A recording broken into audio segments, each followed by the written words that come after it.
My name's Christine. Opiates were my downfall.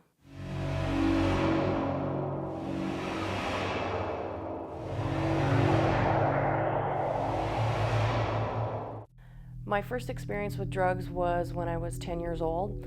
I stole some beer from my parents and ended up getting really hammered. I remember thinking to myself that it felt really good, and that I ended up sleeping on a waterbed and didn't get sick, so I thought I was pretty good at it. I drank a lot through my teens. I was introduced to marijuana when I was 14 years old, and at age 18 started smoking weed every day. I was a college student and ended up getting a Bachelor of Science degree in nursing, and my downward spiral into opiate addiction happened after I got my nursing degree. I loved being a nurse and was very good at it, but I had access to a lot of narcotics in a lot of different ways, and my disease progressed significantly during my nursing career. It was awful to deal with on a daily basis. The finding and getting and ways and means to get more was a never-ending cycle. I would take extra shifts so I wouldn't get sick. I would volunteer to be on code teams so I could steal more narcotics. I would volunteer to help take care of extra patients while other nurses went on break so I could steal their narcotics. It was a horrendous cycle. I worked as a registry nurse, which meant I got to move from hospital to hospital. One of the hospitals found some narcotics in a bathroom, and they immediately took me to get tested, do a urinalysis to see if I was loaded, which I was. So the nursing board was on to me in the state I was practicing in, and what I did was what a great addict does. I did the geographic relocation to another state because I thought I could escape me, but where I went, there I was. And I was in another state less than 3 weeks before I was caught impaired on the job. So my addiction definitely followed me.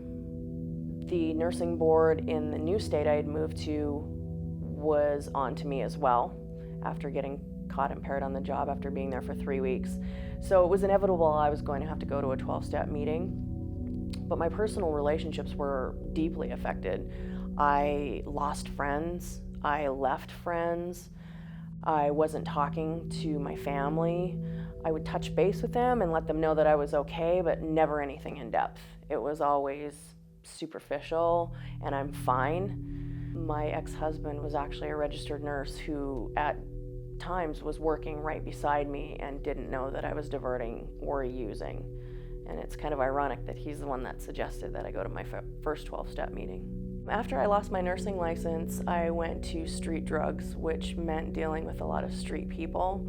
I had no qualms about driving up on the block, being the only white girl, and letting complete strangers in my car. So probably the craziest thing I've experienced is driving down I-5 with 3 Crips in my car, all packing, all carrying large amounts of cocaine, high on PCP, driving 33 miles an hour, thinking that's okay. My ex-husband suggested that I go to a 12-step meeting, and even as an ICU nurse working with critically ill patients with a variety of diseases, I didn't realize that I had a disease. I walked into my first 12-step meeting and I sat at the back of the room, and as soon as they started the readings, I lost it. I cried because I'd finally figured out what I was and who I was. On one hand, I was so grateful that I found out that I had a disease of addiction and I wasn't a bad person with a moral deficiency. But on the other hand, I'm like, oh shit, you're a drug addict.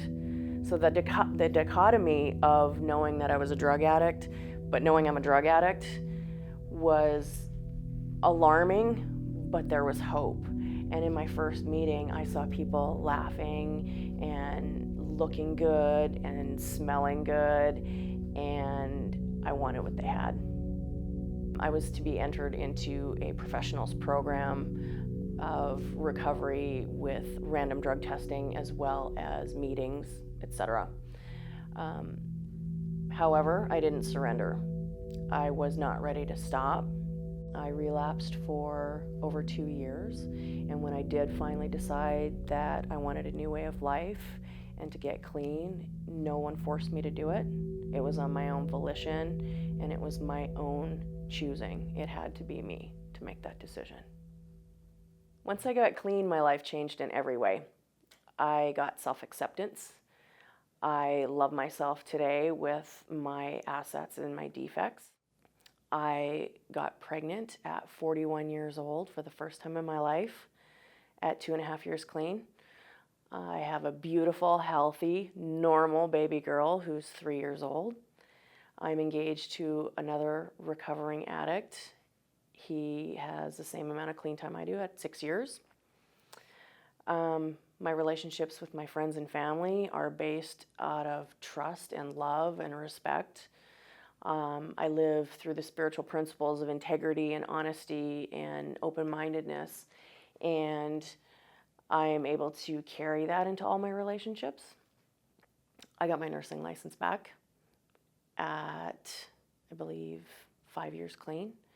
I am on contract with the Arizona State Board of Nursing, so I have monitoring that takes place, but that's part of cleaning up the wreckage of my past, and I have acceptance with that, and I'm willing to do it. I have so many friends in the fellowship I'm in, and I have hundreds of numbers that I can call anytime if my ass has fallen off, if I feel like using, if I'm having a bad day, they would be there in a heartbeat. My best suggestion is to keep coming back. Some people don't get it the first time, and just like myself who relapsed, I know people that have relapsed tens, hundreds of times. My suggestion is to keep coming back because you never know when that miracle is going to happen.